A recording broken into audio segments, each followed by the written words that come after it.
mari'atuu barbaada akkamii hojii wayii uumatuuf gara keessa dhufee dhibba shan jettanii wanti biraa wanti addee wanti biraa jiru. Carraa akkan argachuu namatti tola waan ta'eef. Kotaamen.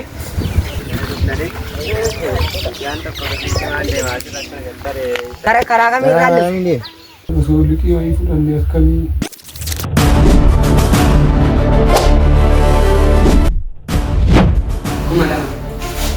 Malala.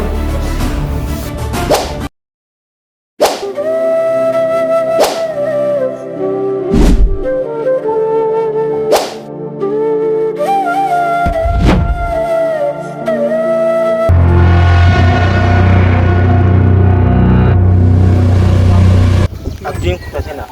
Fiddanii hojjetanii akkanatti hojjetu.